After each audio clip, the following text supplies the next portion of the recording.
नमस्कार दोस्तों, कैसे हैं आप सब। बहुत सारे मित्रों के ने कमेंट किया था, उनकी शिकायतें थी कि अतिथि शिक्षक ज्वाइन नहीं हूँ तो मेरा टेट लेकिन टेट पास हूँ तो संकुल वाले मेरा टेट वेरीफाई नहीं कर रहे हैं। यानी कि मैं अतिथि शिक्षक में पढ़ा नहीं रहा हूँ लेकिन मैं टेट पास हूँ और संकुल वालों के पास वेरीफाई कराने जा रहे हैं तो संकुल वाले वेरीफाई नहीं कर रहे हैं।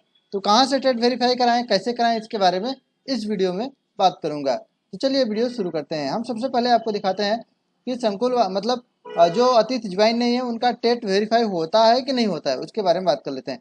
चलिए हम आ चुके हैं GFMS पोर्टल पर। इसके बाद यहाँ पर लॉगिन हो लेते हैं।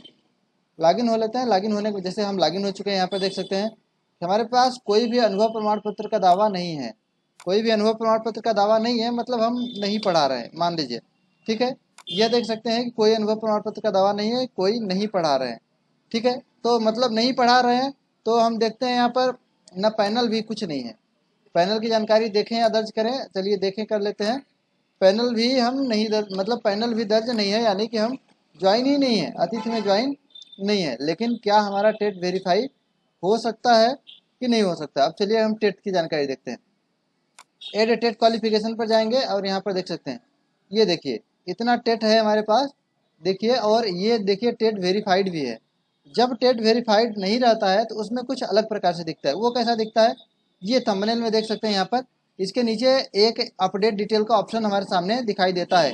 एड टेट एग्जाम डिटेल का ऑप्शन रहता है, जितना फिल कर देते हैं इतना रहता है और नीचे अपडेट करने का ऑप्शन रहता है। लेकिन ये वेरीफाई हो चुका है, इसलिए यहाँ पर अपडेट का ऑप्शन हटा दिया गया है। अब बात आती है कि संकुल वाले वेरीफाई कर रहे हैं कि नहीं कर रहे हैं। कई सारे दोस्तों को बता दूं कि जितने भी संकुल हैं हमको जानकारी मिली, जैसे सीधी, सिंगरौली, कटनी, शहडोल और एक मंदसौर, कई जगहों से हमको कई मित्रों ने कमेंट करके फ़ोन करके बताया था कि हमारे यहाँ जो संकुल की आईडी है वो प्राइवेट दुकानों में चल रही है और दुकान वाले बहुत ज़्यादा पैसा मांग रहे हैं और वेरीफाइड भी नहीं कर रहे हैं।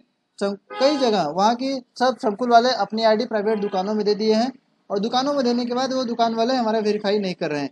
उनका कहना यह है कि अगर आप अतिथि में नहीं पढ़ा रहे हैं तो वेरीफाई नहीं होता। लेकिन लाइव प्रूफ आपके सामने दिखा रहा हूँ कि देख सकते हैं अतिथि में नहीं पढ़ा रहे हैं फिर भी वेरीफाई है। ठीक है, और वेरीफाई हो जाता है। बिल्कुल इसकी प्रक्रिया लोक शिक्षा संचालनालय से चालू है और होता है वेरीफाइड। बिल्कुल ऐसा नहीं है, अगर नहीं होता तो आप उनसे लिख के मांगिए कि क्या आपके पास कोई ऑफिशियल आदेश है कि वेरीफाई नहीं होगा।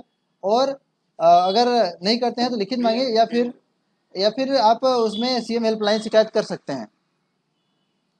जैसे कई सारे मित्रों ने वेतन नहीं मिला था, CM हेल्पलाइन में शिकायत कर दिया था, तो इसके बारे में भी आप कुछ DO ऑफिस में जाके कह सकते हैं संकुल वाले वेरीफाई नहीं कर रहे हैं। हालांकि सब मिली जुली सरकार है, वो लोग भी मिले हुए ही हैं।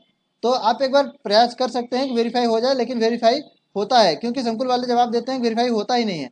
तो लेकिन वेरीफाई हो जाता है, आपके सामने प्रूफ दिखा रहा हूँ। तो इस प्रकार से यह जानकारी रही। तो उम्मीद करता हूँ कि आपके अतिथि शिक्षक ज्वाइन है लेकिन टेट पास हूँ तो संकुल वाले टेट वेरीफाई नहीं कर रहे हैं, तो उसके बारे में आपको इस वीडियो में जानकारी दिया। उम्मीद करता हूँ कि वीडियो इन्फॉर्मेटिव लगा होगा। फिर मिलेंगे अगली वीडियो में, तब तक के लिए नमस्कार।